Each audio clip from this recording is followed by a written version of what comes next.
Assalamualaikum warahmatullahi wabarakatuh. Apa kabar anak-anak?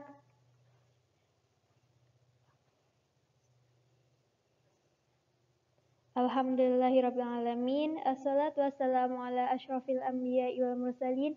Sayyidina wa maulana Muhammadin wa ala alihi wa sahbihi ajma'in. Baiklah anak-anak yang Ibu banggakan, pada hari ini kita akan mempelajari pelajaran pendidikan agama Islam dan budi pekerti. Masih ingat kan materi kita pada pertemuan lalu? Ya, materi kita pada pertemuan lalu yaitu memahami makna Asmaul Husna. Masih ingat kan? Nah, pada hari ini kita akan membahas mengenai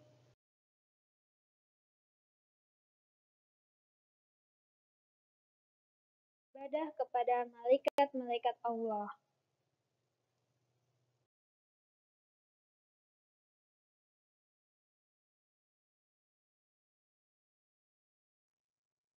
Nah, selanjutnya pengertian beriman kepada malaikat-malaikat Allah.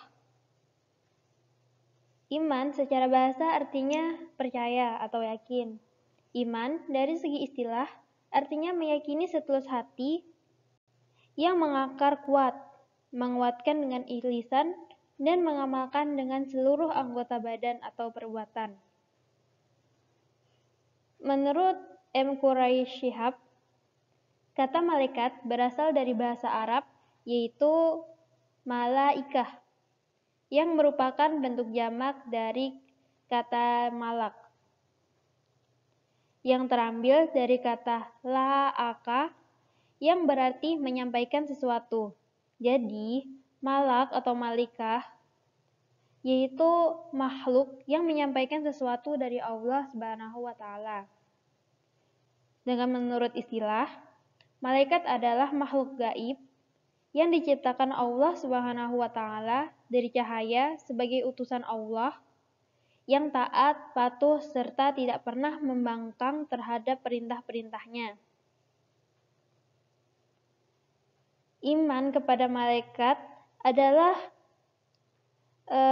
dengan meyakini dengan sepenuh hati bahwa Allah Subhanahu wa taala menciptakan malaikat sebagai makhluk gaib yang diutus untuk melaksanakan segala perintahnya.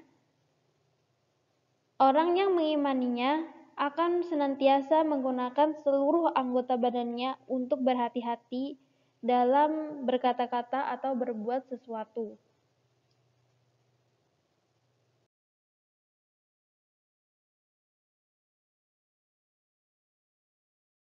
Beriman kepada malaikat. Beriman kepada malaikat hukumnya adalah fardu ain. Karena hukum beriman kepada malaikat merupakan salah satu rukun iman selain iman kepada Allah, kitab-kitabnya, rasul-rasulnya, hari akhir, dan qada atau qadar. Nah, hal ini berdasarkan pada beberapa sumber dari Al-Quran dan hadis sebagai berikut. Ini ada Quran surat Al-Baqarah ayat 285 yang berbunyi Bismillahirrahmanirrahim. Amanar rasulu bima unzila ilaihi min rabbihi wal mu'minun. Kullun amana billahi wa malaikatihi wa kutubihi wa rusulihi la nufarriqu baina ahadim min rasul. Wa qalu sami'na wa ata'na ghufranaka rabbana wa ilaikal masyir.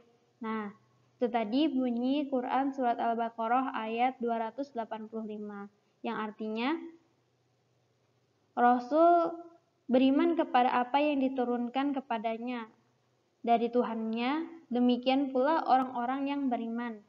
Semua beriman kepada Allah, malaikat-malaikatnya, kitab-kitabnya, dan rasul-rasulnya.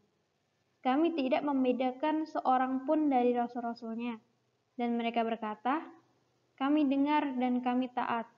Ampunilah kami, ya Tuhan kami. dan kepadamu tempat kami kembali.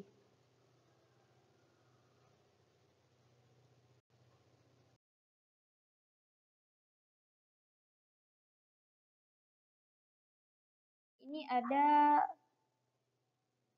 Quran Surat An-Nisa ayat 136 yang menjelaskan tentang hukum beriman kepada Allah. Yang artinya, wahai orang-orang yang beriman, tetaplah beriman kepada Allah Subhanahu wa taala dan Rasul-Nya, dan kepada kitab-kitabnya yang diturunkan kepada Rasul-Nya serta kitab yang diturunkan sebelumnya. Barang siapa ingkar kepada Allah Subhanahu wa taala, malaikat-malaikatnya, kitab-kitabnya, rasul-rasulnya, dan hari kemudian, maka sungguh orang itu telah tersesat sangat jauh.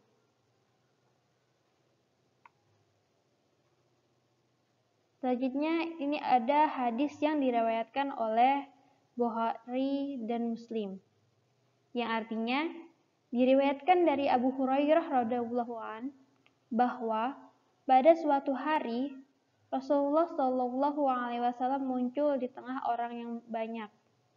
Lalu beliau didatangi oleh seorang laki-laki. Orang itu bertanya, "Wahai Rasulullah, apakah iman itu?" Beliau pun menjawab, "Iman adalah kamu harus percaya kepada Allah Subhanahu wa taala, malaikat-malaikatnya, kitabnya,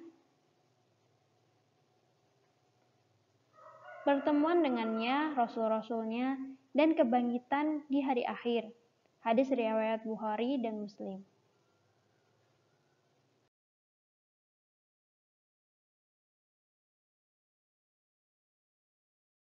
Tentang penciptaan malaikat. Mengingat sedikitnya pengetahuan yang dimiliki manusia, terutama berkaitan dengan hal-hal yang gaib, termasuk malaikat, sumber yang dapat dijadikan rujukan untuk mengetahui malaikat adalah dengan berpedoman pada Al-Quran dan hadis-hadis Rasulullah SAW. Dalam sebuah hadis Rasulullah SAW bersabda, yang artinya, dari Aisyah berkata, Rasulullah Shallallahu Alaihi Wasallam bersabda, malaikat diciptakan dari cahaya, jin diciptakan dari api yang menyala-nyala, dan Adam diciptakan dari sesuatu yang telah disebutkan ciri-cirinya untuk kalian. Hadis riwayat Muslim. Nah, keterangan lain tentang malaikat sebagaimana dijelaskan dalam Quran Surat Al-Fatih ayat 1 disebutkan bahwa malaikat mempunyai sayap. Allah berfirman, segala puji bagi Allah SWT, pencipta langit dan bumi, yang menjadikan malaikat sebagai utusan-utusan untuk mengurus berbagai macam urusan yang mempunyai sayap. Masing-masing ada yang mempunyai sayap 2, 3, dan 4. Allah SWT menambahkan pada ciptaannya apa yang Dia kehendaki. Sungguh, Allah SWT Maha Kuasa atas segala sesuatu. Quran Surat Fatir ayat 1.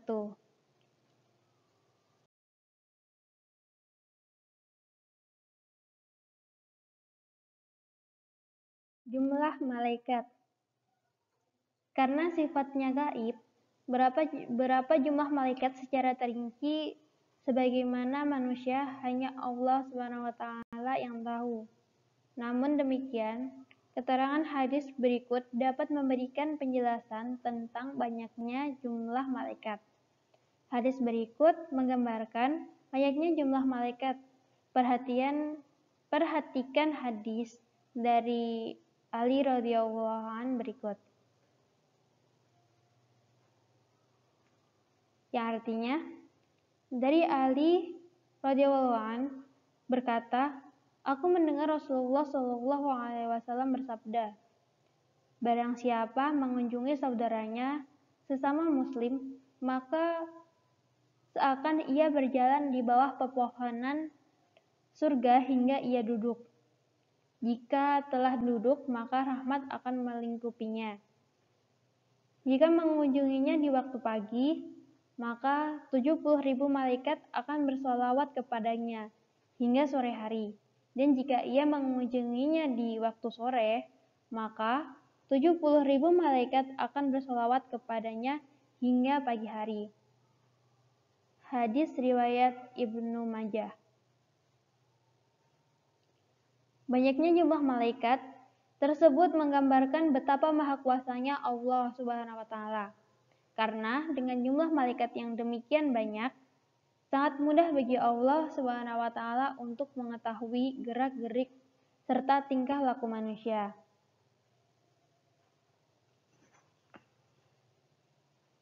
Namun demikian, umat Islam diperintahkan untuk mengetahui dan mengimani 10 nama malaikat yang diberikan tugas secara langsung kepada Allah. Nama-nama malaikat tersebut diabadikan oleh Allah Subhanahu wa taala di dalam Al-Qur'an serta hadis Rasulullah SAW. Nah, siapa itu ke-10 malaikat yang wajib kita imani?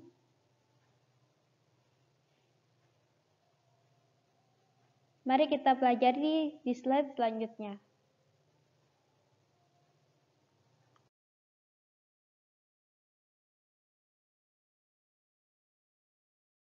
Masing, sebagaimana halnya manusia, para malaikat memiliki tugas. Bedanya, tugas yang diberikan Allah Subhanahu wa taala kepada manusia seringkali diabaikan, bahkan dipertentangkan untuk dilaksanakannya. Namun, para malaikat yang diberikan tugas Allah Subhanahu wa taala kepadanya tidak pernah menunda apalagi melalaikan dan membangkang untuk mengerjakannya. Bahkan, dia melaksanakan tugasnya sesuai dengan perintah Allah Subhanahu wa taala dan dia tidak mendurhakainya. Seperti dalam firman Allah yang artinya, "Wahai orang-orang yang beriman, peliharalah dirimu dan keluargamu dari api neraka yang bahan bakarnya adalah manusia dan batu. Penjaganya malaikat-malaikat yang kasar dan keras, yang tidak durhaka kepada Allah Subhanahu wa taala terhadap apa yang Dia perintahkan kepada mereka dan selalu mengerjakan apa yang diperintahkan." Quran Surat At-Tahrim ayat 6.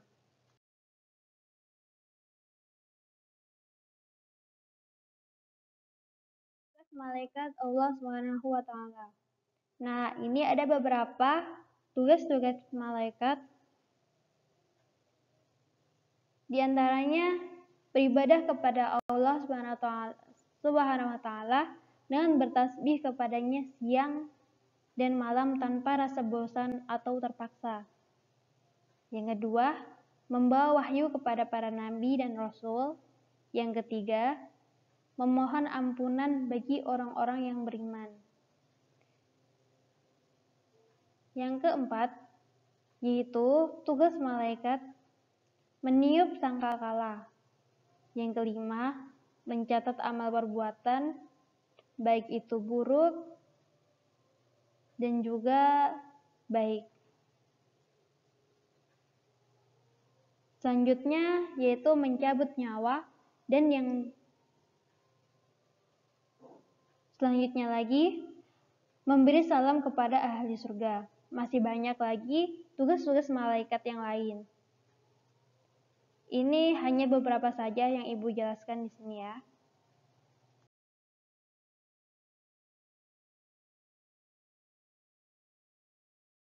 Selanjutnya, Ibu akan membahas mengenai 10 malaikat yang wajib kita imani. Yang pertama, yaitu malaikat Jibril.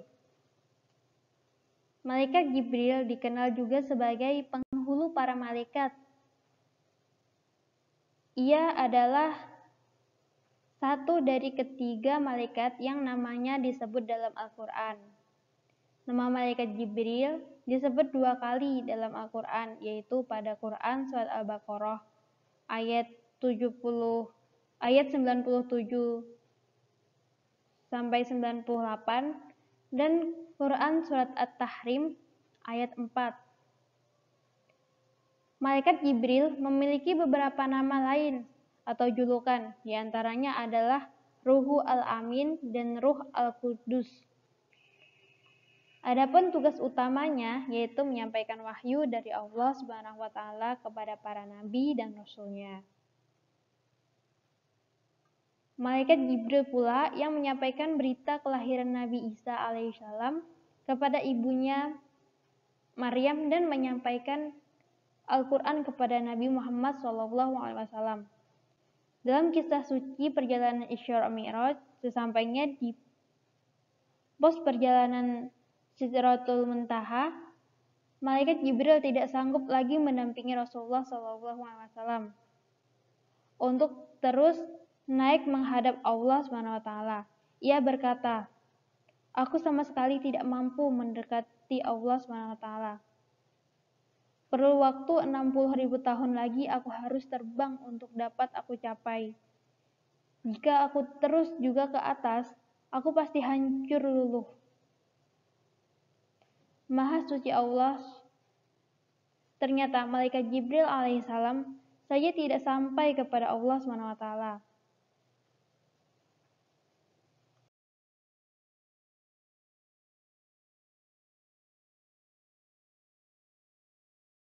Nah, yang kedua, malaikat yang wajib kita imani yaitu malaikat Mikail.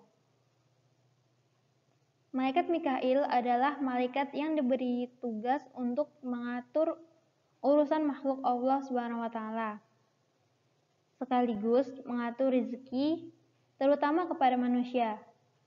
Ia bertugas mengatur air, menurunkan hujan atau petir, membagikan rezeki pada manusia, tumbuh-tumbuhan, juga hewan dan lain-lainnya di muka bumi ini.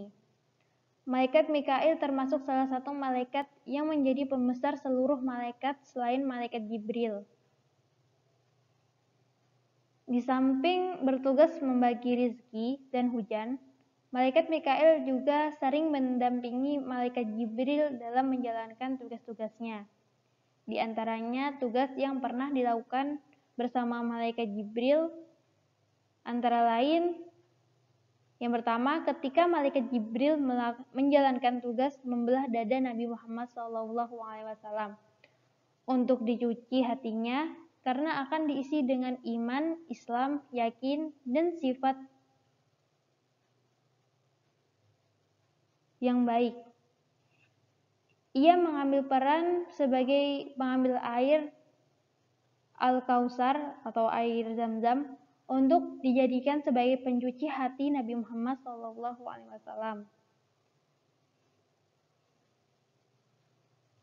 Yang kedua, ketika Nabi Muhammad SAW mendapat kepercayaan untuk melakukan Isra dan Mi'raj, malaikat Mikail bersama malaikat Jibril ikut mendampingi bersama perjalanannya Rasulullah SAW. Yang ketiga, malaikat Mikail juga bertugas untuk menyampaikan lembaran-lembaran kepada malaikat maut. Nah, dalam lembaran itu tertulis sangat detail nama, tempat, dan sebab-sebab pencabutannya nyawa bagi orang yang dimaksud.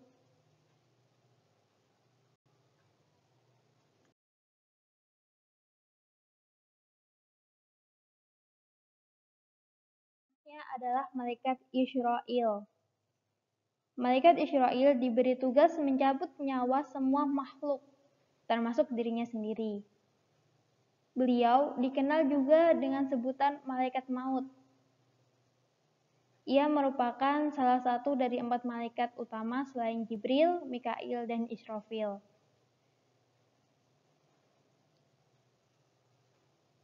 Malaikat Israfil diberi kemampuan yang luar biasa oleh Allah SWT, hingga barat dan timur dapat dijangkaunya dengan mudah olehnya, seperti seorang yang sedang menghadap sebuah meja makan yang ia penuhi dengan berbagai makanan yang siap untuk dimakan.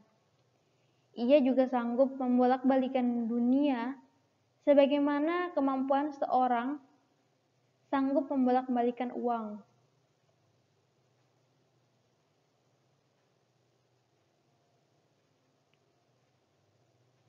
Nah, sewaktu malaikat Israel menjalankan tugasnya, mencabut nyawa tentunya,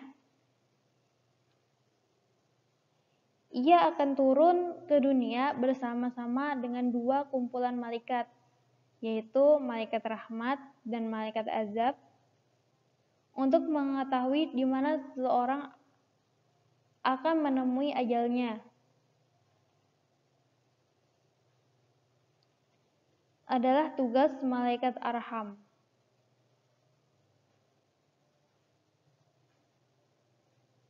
Jadi, malaikat Israel menjalankan tugas mencabut nyawa akan turun ke dunia bersama tiga malaikat yang lainnya, yaitu malaikat rahmat dan malaikat rahmat, malaikat azab dan malaikat arham.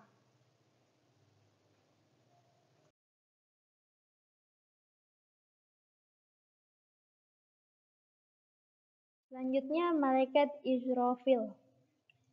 Malaikat Israfil diberi tugas untuk meniup sangkakala. Malaikat Israfil selalu memegang trompet suci yang terletak di bibirnya selama berabad-abad, menunggu perintah dari Allah SWT untuk meniupnya pada hari kiamat. Pada hari itu, ia akan turun ke bumi dan berdiri di batu atau bukit suci di Yerusalem. Tiupan pertama akan menghancurkan dunia beserta isinya. Tiupan yang kedua akan mematikan para malaikat, dan tiupan ketiga akan membangkitkan orang-orang yang telah mati dan mengumpulkan mereka di padang mahsyar.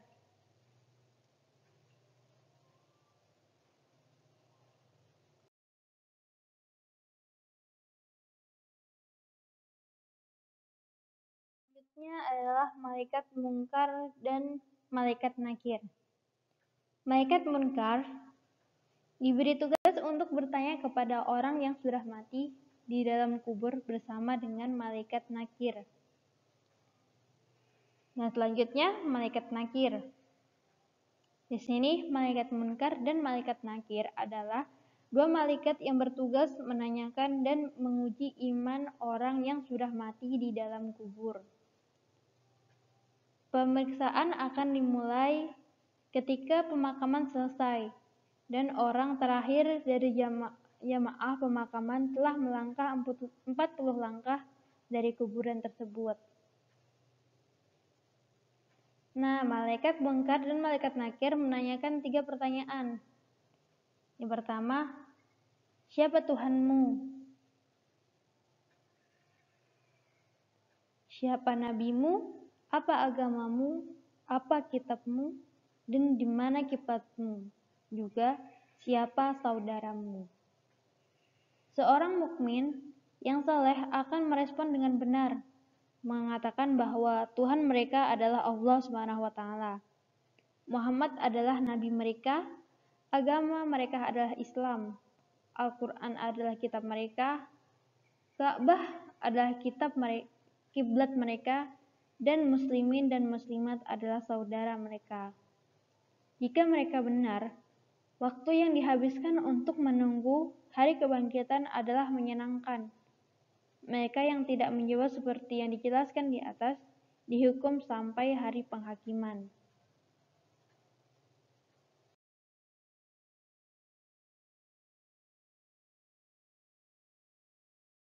Rakib. Malaikat Rakib bertugas mencatat segala amal kebaikan manusia. Ia bersama malaikat Atib yang mencatat amal buruk dan amal baik yang berjalan beriringan.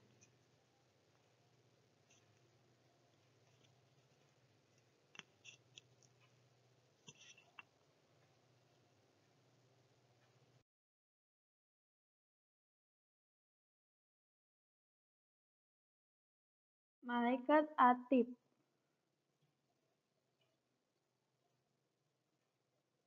Untuk malaikat rakib tadi, yaitu malaikat yang bertugas mencatat amal kebaikan, sedangkan ini malaikat Atid adalah bertugas mencatat segala amal keburukan manusia. Kedua malaikat ini, yaitu malaikat Raqib dan malaikat Atid, sangat jujur dan tak pernah bermaksiat kepada Allah Subhanahu wa taala. Mereka mencatat dengan penuh ketelitian sehingga tidak ada satupun keburukan dan kebaikan yang tak luput dari sehingga tidak ada satupun keburukan dan kebaikan yang luput dari catatan keduanya. Mereka tidak ditugaskan untuk mengolah, menganalisis, menyimpulkan, apalagi menjatuhkan vonis. Mereka hanya menyetor data sebagai keputusan ada pada Maha Kasih Sayang, yaitu Allah Subhanahu wa taala.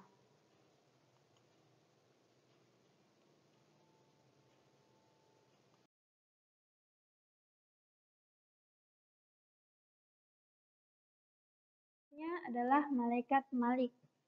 Malaikat Malik adalah pemimpin malaikat yang bertugas di neraka. Malaikat Malik disebut dalam Quran surat Az-Zukhruf ayat 77 yang artinya, dan mereka berseru, "Wahai malaikat Malik, biarlah Tuhanmu yang mematikan kami saja." Dia pun menjawab, "Sungguh kamu akan tetap tinggal di Quran surat Az-Zukhruf ayat 77. Nah, dari ayat di atas dapat dipahami bahwa malaikat Malik adalah pemimpin malaikat yang bertugas di neraka.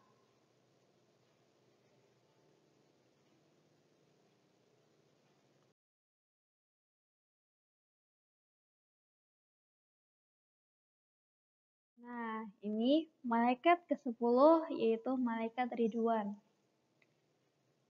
Malaikat Ridwan diberikan tugas menjaga dan mengawasi surga serta menyambut semua hamba Allah Subhanahu wa taala yang akan masuk ke dalamnya. Ia sangat ramah menyambut dan mempersilahkan orang-orang yang akan masuk ke dalam surga.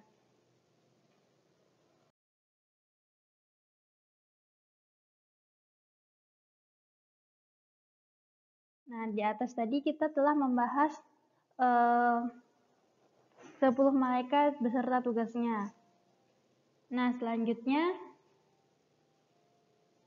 hikmah beriman kepada malaikat-malaikat Allah. Orang-orang yang beriman selalu dapat mengambil pelajaran dari apa yang diimaninya. Dalam hal beriman kepada malaikat-malaikat Allah, pelajaran yang dapat dipetik antara lain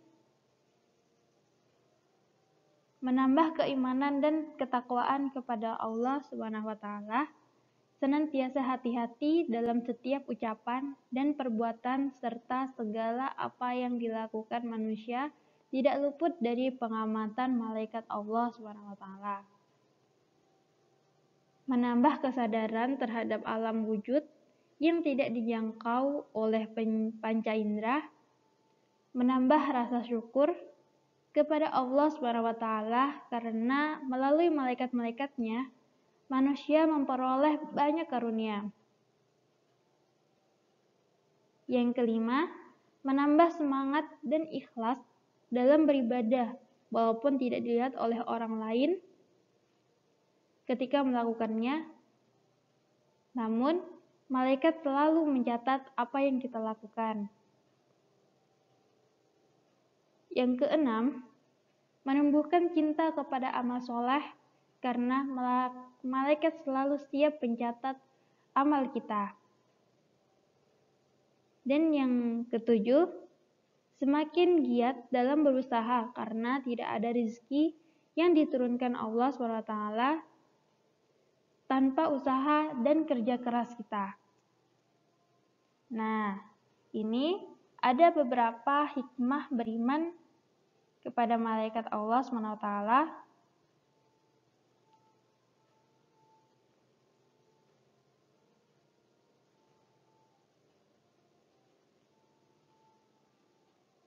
Jadi, kita sebagai manusia wajib untuk beriman dan mengimani malaikat-malaikat Allah SWT. Baiklah, sampai sini aja materi kita pada hari ini. Jika ada yang ingin ditanyakan, silahkan komen di via YouTube ya. Demikian materi yang dapat Ibu sampaikan. Jika ada salah kata, Ibu mohon maaf yang sebesar-besarnya. Akhirul kalam, wallahul muwaffiq ila aqwamit thoriq. Assalamualaikum warahmatullahi wabarakatuh.